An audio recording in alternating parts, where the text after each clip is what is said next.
आपण बनवणार आहोत अगदी सोपी, झटपट आणि चविष्ट भोपळा भाजी. कमी साहित्यामध्ये तयार होणारी ही पारंपरिक महाराष्ट्रीयन भाजी भाकरी, पोळी किंवा भातासोबत खूपच छान लागते.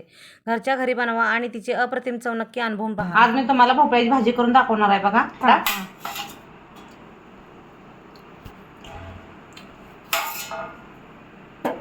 आपल्याला भोपळा बारीक कापून घ्यायचा आहे पहिला.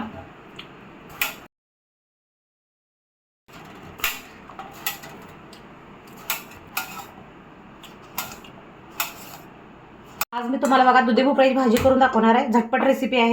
कमी साहित्यामध्ये झटपट होणारी रेसिपी आहे ही. प्रथम बघा मी कढई ठेवली गॅसवरती. फोडणीसाठी तेल ओतणार आहे.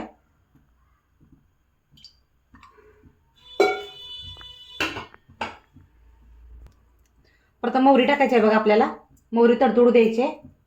शुगरसाठी ही एकदम भाजी छान आहे बघा. मी यामध्ये एक छोटासा टोमॅटो पण टाकून घेतलेला आहे बघा. भाजलेले आहे बघा. आता जिरं टाकायचं आपल्याला. एक लसूण गड्डा घेतला होता मी सोलून. लसूण पण टाकायचं आहे आपल्याला.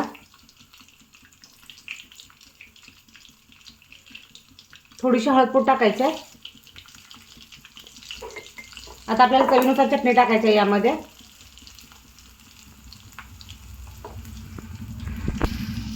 याचं थालीपीठ पण छान होते बघा दुधी भोपळ्याचं.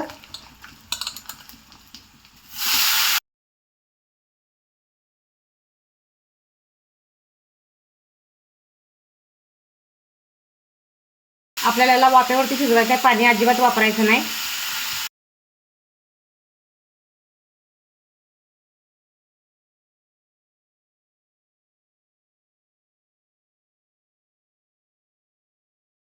चवीनुसार मीठ वापरायचं आहे आपल्याला.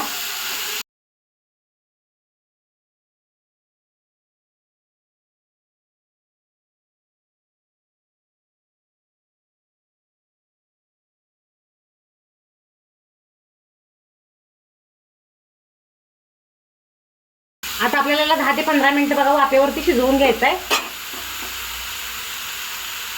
आपल्याला ही 80% भाजी शिजल्यानंतर आपल्याला यामध्ये शेंगदाण्याचा कूट वापरायचा आहे बघा. थोडासा जाडसर शेंगदाण्याचा कूट वापरायचा आहे. भाजी शिजत आल्यानंतर टाकायचं आहे. आता यावरती मी झाकण ठेवत आहे. आपल्याला शेंगदाण्याचा कूट टाकायचा आहे.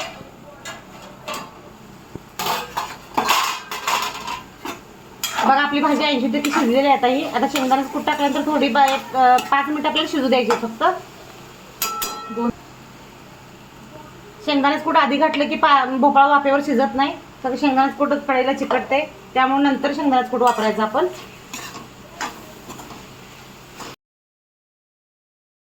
आता याला 5 मिनिट आपल्याला झाकून ठेवायचं आहे. आणि शेंगदाण्याचं कूट टाकल्यानंतर मी 5 मिनिटं भाजी शिजवून घेतलेली आहे आपली.